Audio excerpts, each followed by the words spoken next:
mostra toda a luta que as mulheres tiveram ao longo destes anos. Então, mulheres que com certeza não aproveitaram essa luta, elas não aproveitaram daquilo que elas realizaram. Vocês hoje estão se beneficiando e elas muitas vezes não. Né? Você vê, tem coisas engraçadas ali, engraçadas para outros, mas não foi nada engraçado para a pessoa que está lá. Porque a mulher não podia estudar, precisou de uma lei para fazer isso. Depois deixaram ela estudar, mas só até o 1º grau. Aí depois de muita luta, deixaram ela entrar no científico, ou ensino médio, como é hoje. Aí depois lutaram de novo para poder chegar na faculdade.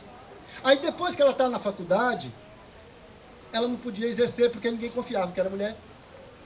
Então é uma luta que você vai ver naqueles painéis, essas conquistas que elas foram devagar, foram lentas, foram árduas, teve muita morte, muito sofrimento.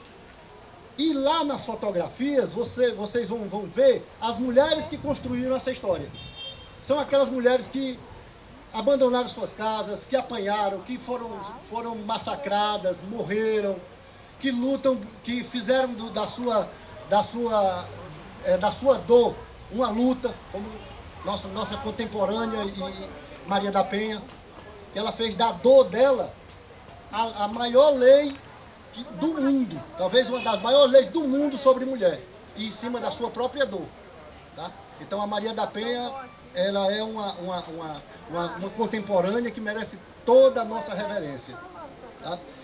Então você vai ver aquelas fotos, como eu falei. Lá naqueles outros 2 painéis, vocês verão as leis, ou seja, o resultado dessas lutas.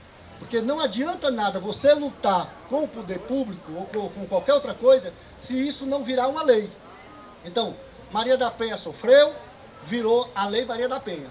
Aí tem lá que ela vai mostrar que, como é que a mulher se reporta, como é que ela se defende das agressões sofridas dentro do seu seio doméstico, né? Dentro de sua casa. Tá? Depois vocês vão ver essas leis, são leis federais, leis estaduais, leis municipais. Porque tem lei que só funciona aqui dentro de Fortaleza, são aquelas leis municipais. Tem leis que só funcionam dentro do estado, são as leis estaduais. E tem lei que funciona no Brasil inteiro, como é o caso da Maria da Penha, que é no Brasil inteiro. Tá? E naquele outro painel lá dentro, vocês vão ver, eu acho que assim, a coroação maior de todas essas lutas, que vocês vão conhecer a rede de atendimento à mulher em situação de violência. É assim, para a Lei Maria da Penha poder funcionar, toda a máquina municipal, estadual e federal precisa estar equipada para tanto. Por exemplo, nós temos a rede de atendimento, quando a mulher sofre uma agressão, a primeira canto que ela tem que ir é um centro de referência da mulher. Porque no centro de referência, ela vai ser recebida de forma humana, ela vai ser recebida como mulher, ela vai ser recebida da forma que ela precisa ser recebida. Aí no centro de referência, eles vão destinar a mulher, ou um setor psicológico, ou vão destinar para uma delegacia para fazer um corpo de delito, por exemplo, mas tudo isso de formal, em documento, que é para isso fique lá, para que você um dia possa usar isso para que não tire seus filhos, para que não tire seus bens. Então, tudo isso tem que ser nessa sequência. E no centro de referência, por exemplo, se a mulher ela está em situação de violência de forma tal que corre risco de vida, aí lá destina para uma casa-abrigo. Pronto. Essa casa-abrigo, ela não se dá endereço de casa-abrigo. Tá? O agressor, que pode ser o marido, ou pode ser uma companheira, alguma coisa, ele tem distâncias, muitas vezes, da mulher. Então, lá vai ser definido tudo isso. Então, você sofreu agressão, procurar um centro de referência. Depois do centro de referência, ele coloca você nos devidos locais. Então, Fortaleza, hoje, ela tem centro de referência da mulher municipal, tem centro da mulher estadual, tem delegacia da mulher, tem juizado da mulher, tem casa-abrigo municipal e estadual, Ou seja, Fortaleza conta com basicamente toda a rede de atendimento. Isso facilita e muito a utilização da Lei Maria da Penha.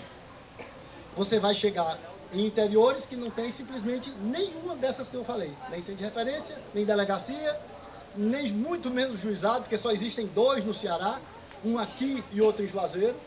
E tem mais, um juizado de Fortaleza não pode atender, por exemplo, em Calcaia, só atende se for Fortaleza. Isso é lei.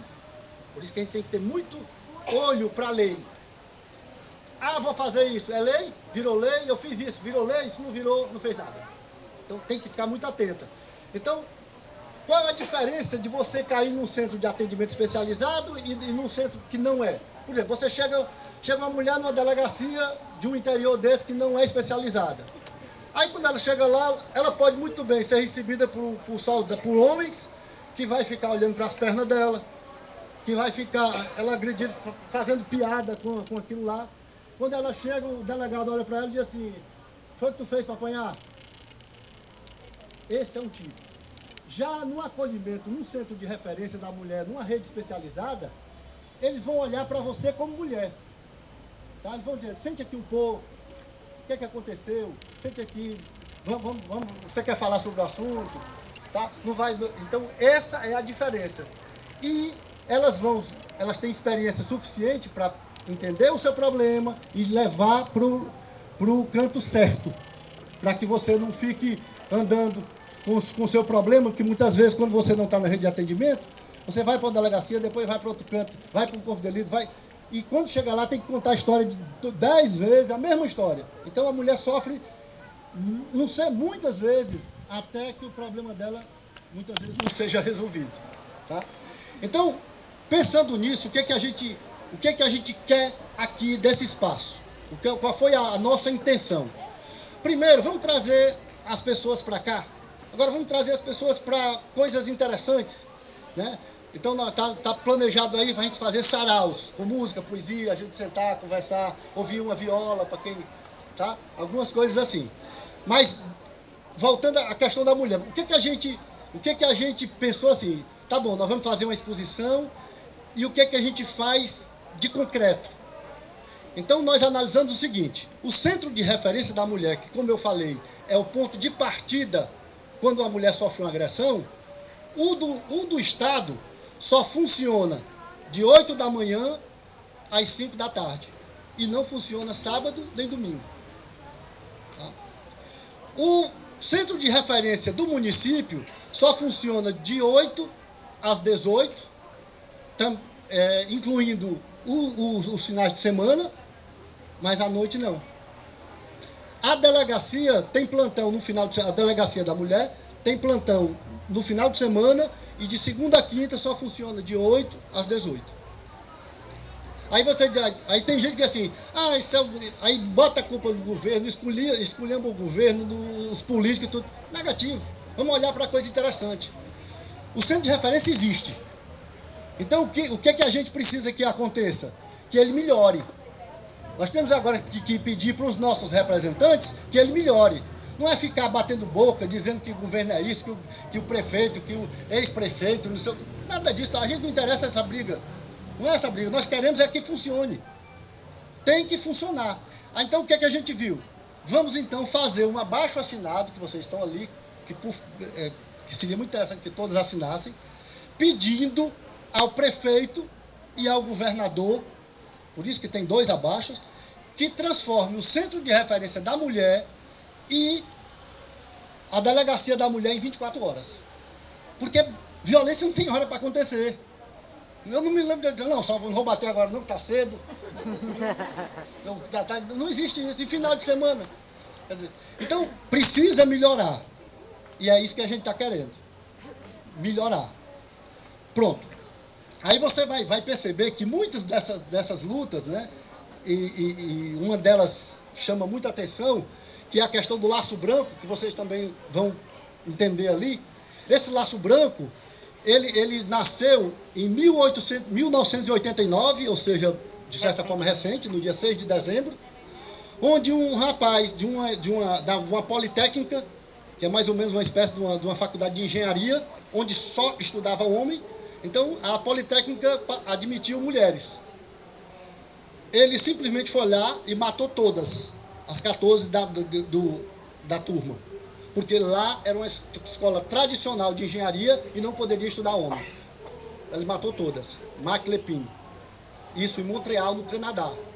Aí os homens criaram, face a esse absurdo, criaram o Laço Branco, que é uma campanha mundial, começada no Canadá, que são os homens a favor da luta pelo enfrentamento da violência contra a mulher. Tá? Então, o que é que nós estamos fazendo? Nós estamos ali pedindo aos homens de boa fé que assinem a nossa proposta de iniciar e discutir o nosso Laço Branco. Que a gente possa construir um Laço Branco no nosso bairro. Ou seja, são os homens de boa fé que não acreditam em violência. Que isso, eu não sei como é que ninguém pode achar interessante homem bater em mulher ou alguma coisa parecida. Eu não sei como é que isso. Tá? Eu tenho esposa, tenho filha, tenho sobrinha, tenho mãe, tenho tia, eu tenho toda a cadeia, até avó. Então, são as pessoas mais importantes. Eu queria conhecer uma pessoa nesse mundo que não tenha nascido de um útero. Que não tenha nascido de uma... Não tem. Não existe. Então, por que eu vou bater exatamente numa das figuras mais importantes do mundo? Eu até escrevi alguma coisa hoje. Nós somos iguais. E tem que ver isso, igual. Nem eu melhor, nem eu pior. Cada um tem alguns atributos, uns têm uma coisa que é mais enfática, mas iguais. Tá? Não se conhece uma pessoa viva que não tenha um homem e uma mulher junto para gerar. Pode ter proveta, mas vem de lá. Pode ter o que tiver, mas não inventaram o homem pegar do nada, criar alguma coisa e fazer uma pessoa. Isso não existe. Tá? Então nós somos iguais. Se somos iguais, tratamento iguais. Tá? Então hoje as mulheres já são, no nosso país já é a maioria, tá certo? Então é a maioria eleitora. Então nós precisamos abrir um pouco mais a cabeça, nós precisamos sair mais de casa. A vida é curta, o tempo é curto, tá certo? Então vamos aproveitar. Vamos ver os exemplos aí de tantas idosas. Por exemplo, eu tenho ali, vocês vão ver ali a Cora Coralina, que começou a aparecer no cenário depois de 60, 70 anos. Aí teve que fazer doce para poder viver, que foi a maior coisa que ela fez na vida. Ela viveu mais dos doces do que da poesia. Então tem muita mulher de histórias fantásticas por lá. Vocês vão adorar. Certo? Então, fico muito satisfeito em tê-los aqui presentes e tenho certeza que nós vamos nos ver muitas vezes. Tá?